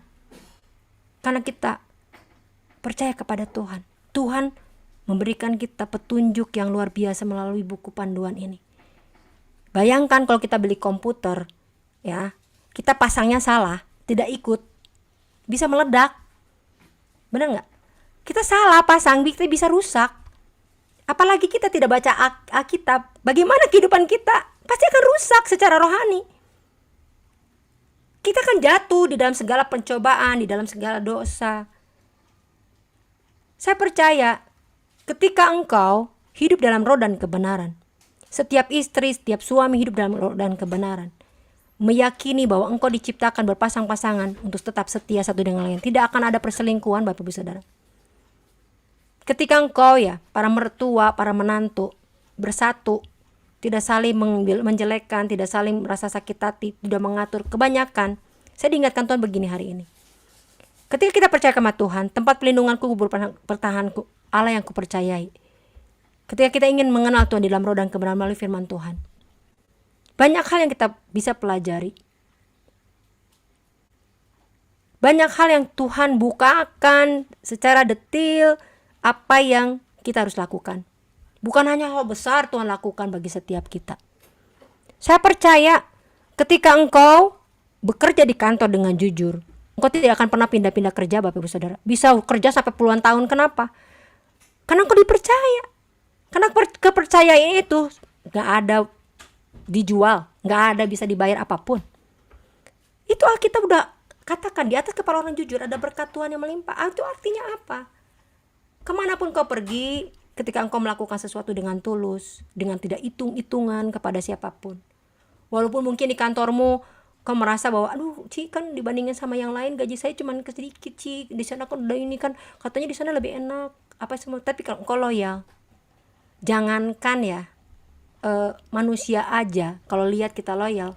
Saya percaya deh di sini yang punya pengusaha-pengusaha kalau ngelihat karyawannya itu rajin, karyawannya itu jujur, bonus mah gampang. Tiba-tiba ditelepon, mau dong nomor rekeningmu, dikirim. Mujizat nggak? Mujizat. Itu artinya berkat Allah itu ada di atas kepala orang benar tuh begitu. Kadang Tuhan tuh kasih bonus-bonus, kasih bonus-bonus yang kasih apa? Kasih satu penghargaan yang tidak pernah kita timbul dalam hati pun Tuhan siapkan.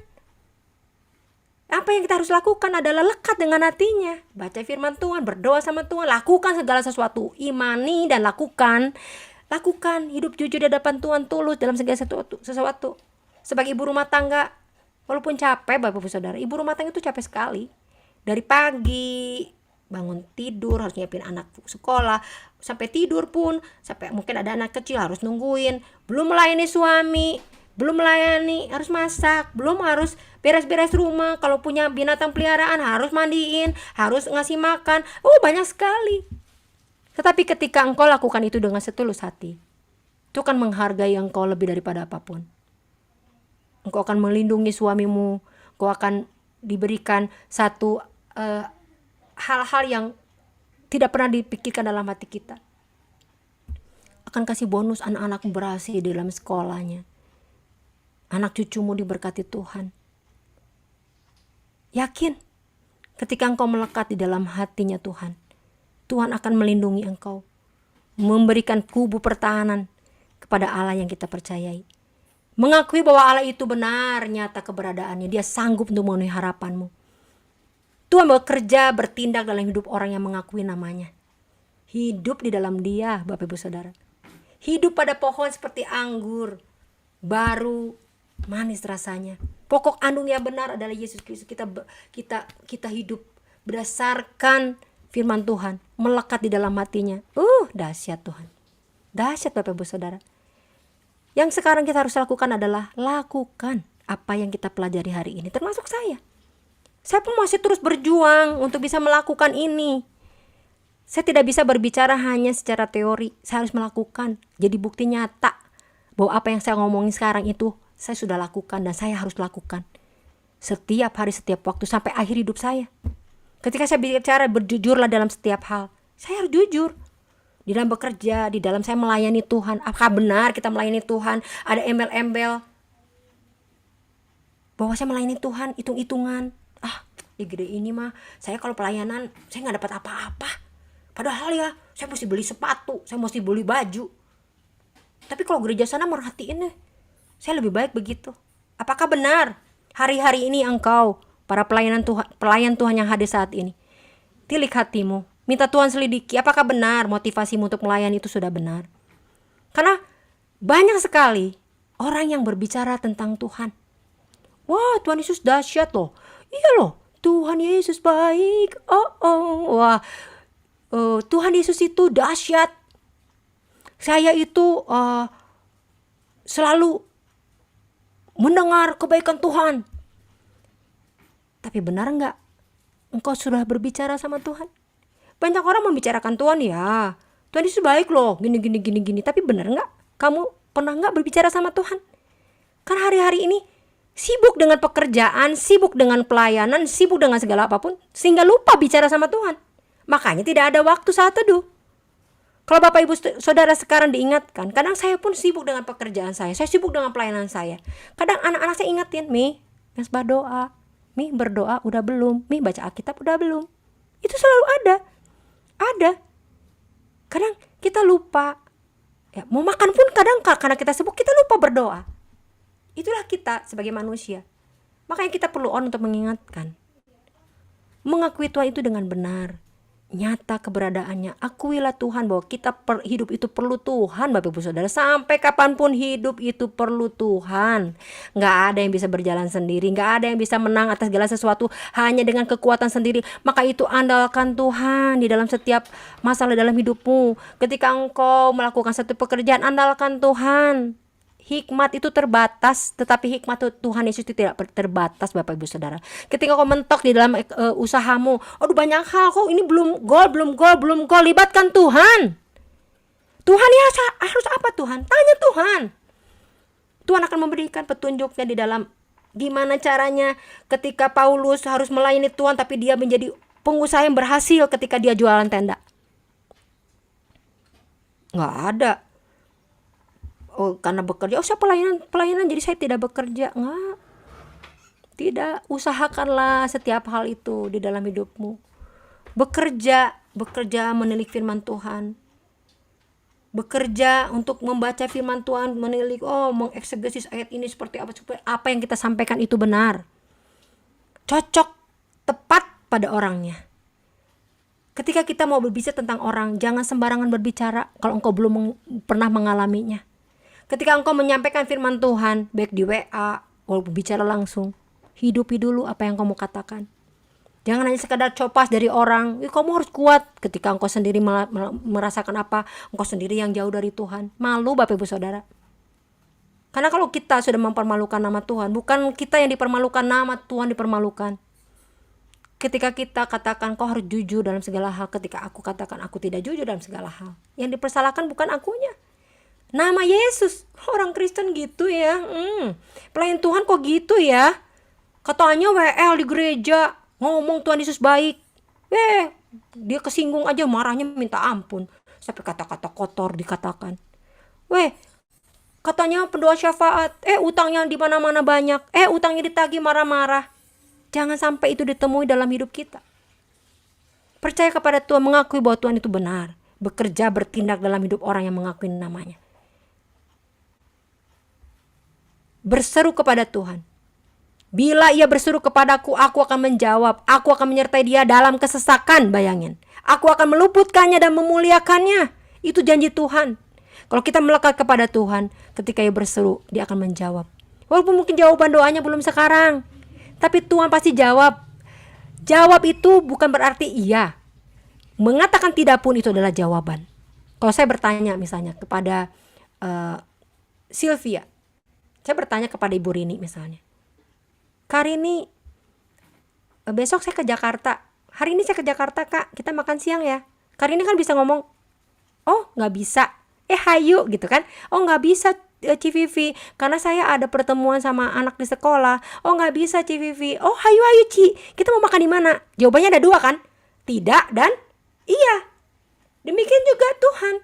Kalau kita ngomong sama Tuhan, Tuhan ada kalanya kan ngomong tidak gitu. Kalau itu berbahaya bagi kita. Kita sudah belajar kemarin tentang doa. Ada kalanya Tuhan menjawab tidak, karena Tuhan tahu itu tidak berguna bagi kita. Tuhan tahu itu akan menyeret kita kepada satu masalah. Karena Tuhan tahu, kan Tuhan melihat segala sesuatu itu dari berbagai sudut pandang. Dari bawah, dari depan, dari belakang, dari kiri, dari kanan, dari utara ke selatan, dari timur ke barat. Tuhan itu tahu semuanya dengan detail.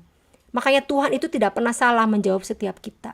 Ketika Tuhan katakan tidak, kita bersyukur. Ketika Tuhan katakan ya, aku jawab doamu, kita bersyukur. Kalau Tuhan masih lama, ya kita tunggu dengan sabar. Karena ketika kita dekat dengan Tuhan, kita akan menunggu. Berseru berbicara tentang ketekunan dalam memohon, berdoa, dan berharap kepada Tuhan. Tentang ketekunan, memohon, berdoa, dan berharap kepada Tuhan. Berseru Tuhan, Tuhan, tiliklah aku. Inilah aku Tuhan. Selidiki aku, benar gak sih aku cinta sama Tuhan? Uji aku Tuhan, benar gak sih Tuhan? Ketika aku menghadapi masalah kehidupan, ketika aku merasakan sakit Tuhan, apakah benar aku masih bisa berkata Tuhan Yesus baik? Apakah benar Tuhan? Karena mau kudus itu mahal Bapak Saudara. Kita mau hidup benar itu susah. Jadilah penyembah yang jujur. Saya membaca mendengar dari kesaksian Pak Frankie Kuncoro. Dia berkata bahwa ketika kita berada di atas panggung, sebenarnya kita sedang keluar dari kehidupan kita di bawah panggung. Saya belajar, kita tidak perlu mengejar urapan, karena urapan itu datang dan melekat kepada orang yang dekat kepadanya. Sumbernya, urapan tidak perlu dikejar, karena urapan yang akan mengejar kita. Mau benar itu mahal, mau murni itu mahal, jadilah penyembah yang jujur. Kata-kata Pak Frankie Kuncoro ini sangat-sangat menyentuh hati saya.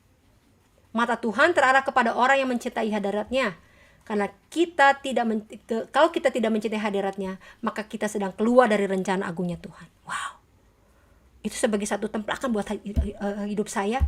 Saya terus mengejar. Kita tidak perlu mengejar popularitas. Kita tidak perlu mengejar yang namanya jabatan di gereja, jabatan di kantor. Lakukan yang terbaik. Akan ngejar. Percaya sama saya. Percaya sama saya. Karena saya sudah mengalami itu. Gak usah cari-cari apa-apa. Hidup kita mah berserah, tapi berusaha dengan jujur. Kita lakukan perkara yang kecil. Walaupun kita ADM di kantor hanya cuman QC gitu ya. Ah, cuman buruh di kantor, mungkin di rumah hanya sebagai anak bungsu yang kadang-kadang harus mengalah sama kakaknya yang kadang-kadang ya menguasai gitu. Ya nggak apa-apa, nggak usah khawatir. Kita di kantor jabatan apapun juga lakukanlah dengan seolah-olah untuk Tuhan, karena kita bekerja, kita melayani rumah tangga, melayani apapun juga, itu adalah pelayanan bagi Tuhan. Makanya apapun masalahmu, datang kepada Tuhan. Maliaki 3 ayat 18 katakan, maka kamu akan melihat kembali perbedaan antara orang benar dan orang fasik, antara orang yang beribadah kepada Allah dan orang yang tidak beribadah kepadanya. Jika kita menjalani kehidupan ini mengikuti dunia, kita tidak akan mengalami penyertaan Tuhan dan kuasa mujizatnya. Kita mau buktikan ya, orang yang dekat dengan Tuhan dan orang yang jauh dari Tuhan akan ada perbedaan yang signifikan. Bagaimana Tuhan itu akan kuat sampai akhir hidupnya, bahwa orang yang tidak dekat dengan Tuhan akan berakhir, akan menemui putus asa, bahkan mungkin mengakhiri hidupnya. Kita akan berlomba-lomba supaya kita lebih dekat dengan Tuhan. Firman Tuhan sangat berkuasa dan bekerja nyata dalam hidup orang yang percaya serta melakukannya. Karena itu mari kita melangkah untuk duduk di hadirat Tuhan dan menikmati kasih setianya serta janji-janjinya. Tetapi barang siapa meneliti hukum yang sempurna, yaitu hukum yang memerdekakan orang, dan ia bertekun di dalamnya, jadi bukan hanya mendengar untuk melupakannya, tetapi sungguh-sungguh melakukannya, ia akan berbahagia oleh perbuatannya. Untuk itu firman Tuhan direnungkan, bukan hanya dibaca. Ya, sebagai ayat yang terakhir 1 Tawari 16 ayat ke-11, carilah Tuhan dan kekuatannya, carilah wajahnya selalu. Ketika kita mengutamakan Tuhan, Dia akan memelihara kita dan memberi kekuatan untuk melakukan apa yang benar-benar kita perlu lakukan. Tuhan Yesus memberkati. Terima kasih. Ya Bu Vivi, luar biasa pas sharingnya. Kita masuk ke Q&A ya. Ya. Tapi saya sangat diberkati sekali Bu tadi dengan sharingnya yang Ibu bilang hidup kita yang dilahirkan Tuhan dengan begitu detail. Kita ada organ, kita ada penciptaan, dan kita pun tahu ya kayak bunga yang begitu indah dimahkotai itu lebih indah daripada raja kan. Ya. Dan kadang kalau kita lihat bunga tuh wah keren banget. Tapi kok hidup yang begitu kompleks nggak ada manualnya. Kalau kita beli earphone aja yang simple ada manualnya kan. Dan ternyata manualnya Alkitab yang ada 700.000 kata-kata dan di dalamnya itu terdiri dari pesan-pesan Tuhan untuk setiap masalah yang ada di hidup kita. Masalah yang dilalui oleh orang-orang di masa lalu, dan itu firman yang hidup. Dan kalau kita baca tiap hari, pergumulan kita itu bakal sama dengan apa yang kita baca hari itu. Dan dulu saya sangka kebetulan ya, tapi kalau udah terjadinya berulang-ulang, kayak udah direncanain. Tapi kalau bisa terjadinya ke saya, dan ke Ibu, dan ke semua orang yang lagi baca Alkitab, tapi kan orang itu juga mengalami hal yang berbeda, lagi baca dengan periode yang berbeda. Dan waktu dengar kesaksiannya, keren banget gitu, kayak sulap aja nggak mungkin. Betul. Itu lebih tinggi daripada sulap. Oke Bu, kita masuk ke Q&A ya. Pertanyaannya nggak banyak Bu, cuma 3. Saya selalu set alarm untuk saat teduh termasuk baca Alkitab, tapi kadang saya lelah dengan hidup ini meskipun tidak undur diri, tapi sering libur saat teduh. Bagaimana cara mengatasi? Satu hal yang saya mau jawab untuk hal ini adalah untuk semua ya. Karena kelelahan itu di dalam kehidupan itu pasti terjadi. Demikian juga saya, walaupun saya ikut Tuhan sudah hampir berapa puluh tahun dari sejak saya lahir, saya pasti nemuin titik di mana kita itu lemah. Kita itu merasa bahwa kita itu tidak bisa melakukan apa-apa. Fungsi daripada kita punya sahabat, fungsi daripada kita punya teman sepelayanan, kita punya komsel, kita punya komunitas, disitulah fungsi itu akan terpakai. Ketika kita punya teman sepelayanan, punya mentor, punya konselor, punya seseorang yang bisa kita percaya, dialah yang akan memberikan kekuatan. Karena manusia itu tidak bisa pernah sendiri. Walaupun ada alarm ada, tetapi tidak ada yang mengingatkan. Misal anak saya pasang alarm tapi dia tertidur, tentunya saya harus membangunkan dia dong. Membantu dia bangun. Dek, Ci, bangun. Itu alarmnya bunyi, baca Alkitab, udah jam 3. Bener gak? Setuju gak? Yang setuju boleh acungkan jempol. Kalau kita pasang alarm, terus kitanya lupa ketiduran, kita perlu orang nggak? Pasti perlu orang. Hmm. Bener nggak Pak? Ya toh? Saya, contoh kecil aja Pak. Anak saya, Angie, itu pasang alarm jam 3, kadang jam 3 kalau hari Sabtu saya kan tahu ya, hari Sabtu atau hari Minggu saya tahu bahwa jam 3 itu pasti alarm bunyi. Pertama saya nggak tahu itu tuh alarm apa, pikir saya kan dia belajar gitu kan. Terus ada apa? Ada di situnya. Bahkan dedenya pun ikut gitu loh. Pasti dibaca di situ dia tertidur. Ya saya bangunin dong. Ci. Maaf ya Dek, Ci, bangun. Ini baca Alkitab. Bangun loh mereka. Artinya kita butuh orang. Makanya ketika siapapun yang bertanya, dan buat ini pertanyaan untuk kita semua ya. Karena titik terendah kita itu adalah kelelahan kita dalam hidup ini. Saya pun walaupun baca Alkitab berkali-kali itu ada titik rendahnya. Makanya kita perlu orang untuk memberikan satu semangat buat kita. Saya misalnya di kantor ada Pak Ian Syarif. Di kantor ada teman-teman saya yang mungkin bukan orang Kristen. Tapi ketika mereka kasih, ayo Mi, bisa Mi, ayo Mi, semangat Mi. Itu sebagai satu kita untuk bisa melakukan itu gitu Pak. Baca Alkitab. Aduh, saya teh baca Alkitab teh nggak masuk deh ini teh Ci. Apalagi baca imamat, bilangan, ulangan. Ngapain sih Tuhan Yesus itu? Coba baca. Kalau engkau cinta, baca itu bukan kewajiban. Itu nggak akan lelah. Yakin deh. Gantilah paradigmamu ketika baca Alkitab itu bukan kewajiban. Wajib itu berbeda dengan kita melakukan dengan sukarela. Jadi kan kayak Tuhan kasih kita kasih yang tidak bersyarat. Demikian juga kita kasih sama Tuhan dong. Waktu kita bukan berarti kita wajib baca Alkitab. Wah, ada RMA saya belum absen nih. Wah, saya baca dulu deh. Baca cepet. Mau ditutup nih RMA-nya cepet-cepet gitu. Enggak. Jadi maksudnya alarm itu boleh kita pasang, tapi kadang alarm bunyi, saya malesnya minta ampun Ci. Makanya kita perlu komunitas, kita perlu teman yang bisa mengingatkan kita. Lama-lama mah terbiasa. Kita perlu orang, awalnya kita perlu, sampai kapanpun kita perlu orang Bapak Ibu Saudara. Saya perlu yang menguatkan saya, lemah juga baca Alkitab. Tuhan kenapa sih kok padahal saya tuh udah baca Alkitab bolak balik, kenapa sih kok ada aja masalahnya. Dan ayat yang sama itu bisa berbeda dengan ketika saya baca tahun kemarin sama tahun sekarang. Itu pasti ada sesuatu yang baru. Karena kalau saya ngobrol sama Pak Ian sharing tentang firman Tuhan, ada sesuatu yang baru yang saya terima. Iya ya Pak. Oh iya ya Pak. Wow, dahsyat loh Pak. Saya nggak pernah kepikiran loh. Wah itu. Ya kalau misalnya saya kan punya audio Alkitab. Kalau saya di kantor, karena saya mesti kerja, saya dengerin audio Alkitab. Ada audio Alkitab dari Kejadian 1 sampai ke Wahyu. Ada. Kita baca. Waktu istirahat kita buat menara doa. Apalagi sekarang kan Zoom ya. Menara doa di mana-mana pakai Zoom itu lebih enak sebenarnya. Kita nggak usah datang, kita nggak usah izin dari kantor, tapi kita bisa ikut pas jam 12 siang, kita istirahat, makan sebentar, kita ikut berdoa. Kita bisa baca Alkitab. Itu loh Pak Yan. Maksudnya kalau kita menemui titik jenuh, artinya kita sudah saatnya kita punya teman, teman yang bisa sharing, teman yang bisa teman yang bisa membawa kita bersemangat gitu. Kadang ingat aja, jangan jadi kewajiban dalam setiap hal. Kalau kita kerja pun kalau kewajiban, ya akan biasa-biasa aja. Tapi kalau kerja itu menganggap bahwa perusahaan yang kita kerja itu adalah milik kita, akan berbeda.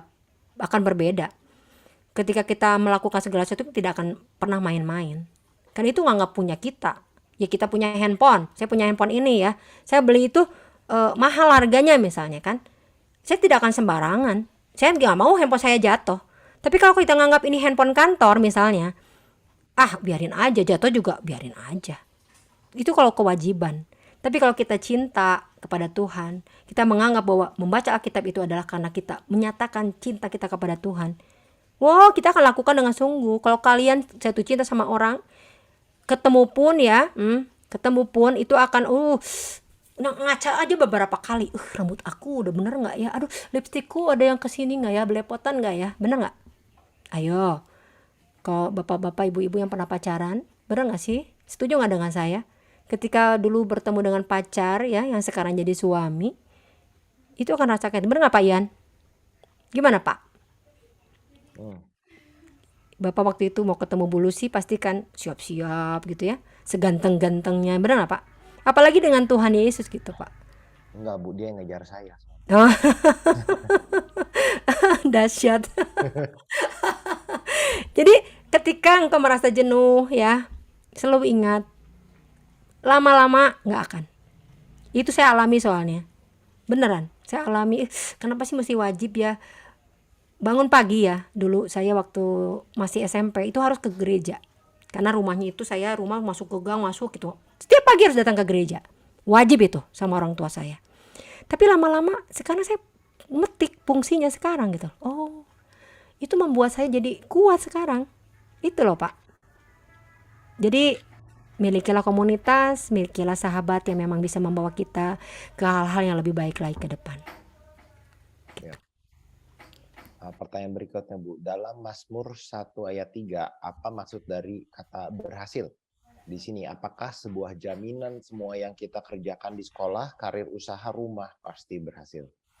Berhasil itu yang saya tadi udah tekankan. Kata-kata berhasil itu bukan berarti wah kita untung, wah kita nilainya jadi A, oh nilainya jadi B. Berhasil itu adalah tidak hanya diukur dengan nilai yang kita lihat secara kasat mata, tapi berhasil itu bisa dinilai dengan roh dan kebenaran. Ketika kita mengalami masalah dan kita mampu bersyukur, artinya kita berhasil menjalankan firman Tuhan itu di dalam hidup kita. Itu aja Pak jawabannya. Ya, mungkin kalau kita mau bawa lebih jauh lagi Bu ya, di 2 Korintus 12 ayat 9 ayat 10 saya baca ya. Tetapi jawab Tuhan padaku, cukuplah kasih karuniaku bagimu, Ya, sebab justru dalam kelemahanlah kuasaku ada. menjadi sempurna. Ya, sebab itu terlebih suka aku berbangga di atas kelemahanku, supaya kuasa Kristus turun Ya, menaungi aku. Dan di bawahnya itu ada yang menarik, karena itu aku senang dan rela di dalam kelemahan, meskipun di dalam penganiayaan. Kalau definisi berhasil kita itu duniawi, problemnya orang-orang yang mungkin mengalami siksaan setelah mereka memutuskan untuk percaya Tuhan Yesus di zaman waktu itu Kaisaran Romawi. Kita nggak bisa bilang mereka itu definisinya gagal, tapi definisi berhasil yang lebih besar adalah bahwa kita suatu hari nanti di depan tahta Allah dan kita dihakimi sesuai dengan perbuatan kita di bumi ini. Tuhan bakal bilang, oh kamu udah berhasil, kamu udah menjalani hidup dengan baik sesuai dengan ketentuan yang diberikan oleh lingkunganmu. ya, Dan itu definisi berhasil ketika kita dapat tempat di kerajaan surga. ya, Jadi betul. kadang kita bisa lihat ya di dalam hidup kita, kalau nggak semuanya berhasil karena memang ada rencana Tuhan yang lebih besar. Mungkin Tuhan pengen tempatkan kita untuk pelayanan di satu tempat, untuk menyentuh orang-orang di sebuah tempat gitu. Ya, betul. Betul, Ya, betul. Betul. karena kita bisa bilang, contohnya kayak Ciheni. Apakah definisi Ciheni berhasil itu berarti gerejanya harus besar? Tapi enggak, ternyata Tuhan biarkan Ciheni dulu keliling-keliling, khotbah untuk ICI, dan bikin yayasannya. Dan berhasilnya di online kan. Betul. Jadi kalau definisi kita berhasil sesuai kehendak kita, kadang Tuhan tuh punya rencana lain yang Ya, lebih panjang. ya, betul. Betul, Ya. Pak. Ya kalau dibilangin berhasil, itu berhasil itu ya itu terbatas dengan apa yang berhasil kalau kita lihat secara duniawi. Kalau dikatakan berhasil, kalau kita misalnya harus pindah kerja, harus mendapatkan sesuatu yang nggak enak, tapi tiba-tiba saya bisa loncat ke satu pelayanan yang lebih lagi, itu kan sesuatu yang berhasil sebenarnya. Berhasil kan tergantung daripada apa yang tadi Pak Yunus sudah sampaikan, bahwa ketika kita melihat itu secara jasmani, ya gimana dengan orang-orang yang sudah eh harus berkorban karena dia menyebarkan firman Tuhan, misalnya kita menginjili gitu Pak, kan banyak ya yang pendalaman itu dikatakan berhasil, mereka berhasil sampai akhir hidup mereka. Kita mencapai sesuatu hal, mengerjakan keselamatan itu dengan berhasil. Berhasil itu jadi secara roh dan kebenaran dia bisa mencapainya gitu. Ya. Oke, pertanyaan berikutnya Bu. Shalom Bu Vivi, saya selalu merasa gagal Bu dalam pekerjaan, usaha, dan bingung dalam segala hal. Merasa rendah diri, bisa dibantu Bu Vivi untuk ayat-ayatnya, terima kasih. Kebetulan besok saya akan menyampaikan sesuatu hal bagaimana kita hidup merdeka dari masa lalu kita. Bagaimana kita hidup merdeka berdamai dengan diri sendiri.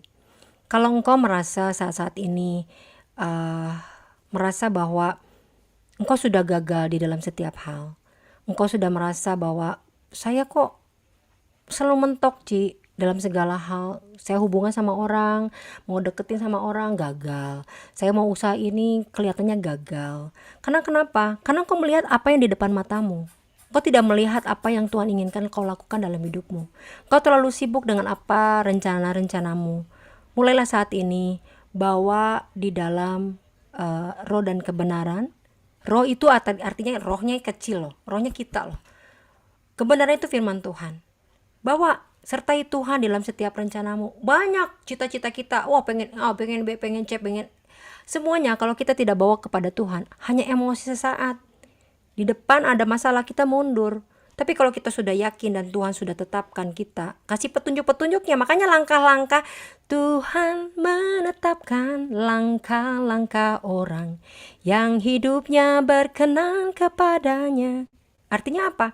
Setiap langkah kehidupan kita Tuhan sudah tentukan. Cuma kadang-kala kita tidak sensitif. Kenapa? Karena kita tidak dekat dengan Tuhan. Mulailah hari ini engkau yang sedang mengalami hal-hal yang mungkin kemunduran dalam secara apapun juga, ya, di dalam kegagalan dalam apapun juga. Libatkan Tuhan dalam hidupmu. Jadikan Tuhan menjadi prioritas dalam hidupmu. Carilah dahulu kerajaan Allah dan kebenarannya, maka semuanya akan diberikan kepadamu. Carilah dahulu kerajaan Allah kebenarannya, maka semuanya akan diberikan kepadamu. Artinya apa? Ya carilah kebenaran firman Tuhan. Apa yang Tuhan pengen kita lakukan, Tuhan akan memberikan setiap langkah-langkah dalam hidup kita dan keberhasilan. Dan ingat, kegagalan bukan berarti engkau gagal dalam hidupmu loh. Kita itu bisa maju. Kalau orang tidak pernah gagal, kita tidak akan pernah yang namanya kemenangan. Tuhan mengingatkan saya di awal tahun 2020 ketika sebelum pandemi COVID-19. Tuhan katakan apa? Pakailah kegagalanmu untuk melayani aku. Pakailah apapun yang kau sudah lakukan untuk memberitakan firman. Aku pikir apa ya Tuhan, kok kegagalan aku harus ceritakan gitu. Kegagalan, aku belajar di kegagalan, apa yang harus aku ajarkan kepada orang-orang. Ternyata ketika saya gagal untuk menjaga kesehatan saya, karena saya tidurnya tidak pernah tidur 5 hari misalnya, terlalu sibuk dengan itu, dengan ini, sehingga makan saya kurang, akhirnya saya kena mah. Itu kan gagal kan menjaga kesehatan. Gagal lah ketika hormon saya gak bener, ada benjolan di payudara saya. Dan kegagalan itu saya ceritakan. Supaya apa? Supaya jadi berkat. Oh ternyata saya gagal dalam memanage keuangan, saya kena kartu kredit, 7 kartu kredit tahun 2000 waktu itu. Itu pelajaran buat kita semua. Andalkan Tuhan. Nah, aku bisa cerita sama kalian semua. Kalau kalian masih mengandalkan kartu kredit dalam hidupmu, stop. Mulai hari ini, pakailah secemerlang mungkin, pakailah sepintar mungkin, dan pakailah untuk sesuatu hal yang berguna. Dan mulailah mengandalkan Tuhan dalam setiap hal. Ketika kau mau belajar, ada Tuhan Yesus, saya emang gak akan belajar dalam nama Tuhan Yesus Kristus, aku bisa ngerjain matematika tanpa kau latihan. Nonsen, tidak akan mungkin bisa kau mendapatkan nilai 100 di dalam ulangan matematikamu. Makanya, kegagalan bukan berarti engkau stop. Kadang Tuhan memakai kegagalan itu untuk engkau bisa mencapai sesuatu hal yang Tuhan rancangan dalam hidupmu. Jadi teruslah berjuang untuk mencapai segala sesuatu dengan melibatkan Tuhan dalam hidupmu. Oke, Bu. Pertanyaan berikutnya, Shalom, bukan. Bentar.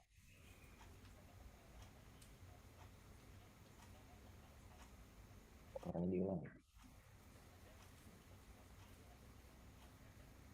Oh, udah berarti tadi. Oke, ini pertanyaan terakhir, Bu. Apakah haruskah kita berdoa dengan durasi 1 jam? Matius 26 ayat 40 ya, saya baca ayatnya. Dan mungkin untuk supaya ada konteks, ini dari 39 saya baca.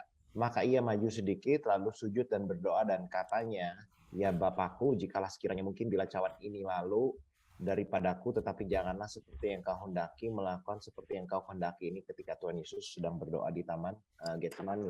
Lalu setelah itu ia kembali kepada murid-muridnya dan mendapati mereka sedang tidur. Dan ia berkata kepada Petrus, tidakkah kamu sanggup berjaga-jaga 1 jam saja dengan aku? Nah, 26 ayat 41, berjaga-jagalah dan berdoalah supaya kamu jangan jatuh ke dalam pencobaan. Roh memang penurut, tetapi daging itu lemah. Ya, ini penanya bertanya apakah harus 1 jam? Sebenarnya terima kasih buat pertanyaannya. Jadi gini, Tuhan Yesus mengajarkan pada saat itu ketika di Taman Getsemani, Tuhan Yesus berdoa 1 jam. Tuhan mengibaratkan itu 1 jam aja sih kamu, kenapa sih bisa nggak 1 jam aja berdoa gitu? Berdoa bersama dengan aku. Itu mengartikan bahwa kita mau ambil waktu kepada Tuhan di dalam kesibukan kita. Tuhan cuma kasih perumpamaan, karena Tuhan itu selalu senang dengan perumpamaan. Tuhan Yesus kasih satu pelajaran buat kita bahwa mengingatkan kepada murid-muridnya itu sama dengan mengingatkan kepada setiap kita. Di dalam kesibukan kita, di dalam bekerja, minimal 1 jam saja, itu artinya kasihlah waktu gitu. Walaupun cuma sebentar. Dibandingkan 24 jam, 1 jam itu, 1/24 jam itu sangat-sangat jauh bedanya. Tuhan tidak berbicara tentang 1 jam, 2 jam, 3 jam. Kalau gini ya, kalau sudah enak ya main gitar, wah saya nyanyi menyembah, itu bisa sampai 2 jam, Bapak Ibu Saudara. Jangankan 1 jam. Kalau kita sudah lekat sama Tuhan, kalau kita sudah jatuh cinta sama Tuhan, aku nyanyi, Tuhan nyanyi, sampai nggak kerasa kita sudah berdoa, 2 jam. Karena kita sedang sharing dengan firman Tuhan, sharing tentang, nggak kerasa udah 1 jam kita ngobrol tentang Tuhan. Itu artinya apa? Tuhan hanya mengingatkan, meminta kepada kita supaya ingat. 1 jam saja masakan kamu gak bisa sih? Berbicara 1 jam itu kayak waktumu gitu loh. Tuhan minta waktumu waktumu berapa sih? 15 menit kadangkala kurang kalau buat saya. Jauh kurang. Coba lakukanlah. Saya sih minta Bapak Ibu Saudara yang hadir saat ini, walaupun tinggal 107 orang, karena saya percaya kalian yang 107 orang itu Tuhan inginkan kalian melakukan segala sesuatu, dan Tuhan akan buktikan kepada engkau yang hadir saat ini. Lakukan ini, datang kepada Tuhan setiap hari, setiap waktu. Engkau akan melihat bagaimana masa depanmu itu akan penuh dengan harapan. Janjinya itu akan Tuhan tepati, tepat pada waktunya, tidak lebih tidak kurang. Pengharapanmu dengan segala sesuatu Tuhan akan jawab dengan luar biasa. Waktunya akan tepat, karena Tuhan Yesus itu adalah kekuatan bagi setiap kita. Itu aja Pak yang saya bisa jelaskan, kenapa Tuhan mengingatkan itu kepada murid-muridnya, termasuk kepada kita. Oke, itu pertanyaan terakhir Bu. Terima kasih atas sharingnya saat teduh hari ini. Terima kasih kepada para penanya. Ini udah pertanyaan terakhir. Session berikutnya kita serahkan ke Reza untuk pengumuman. Ya.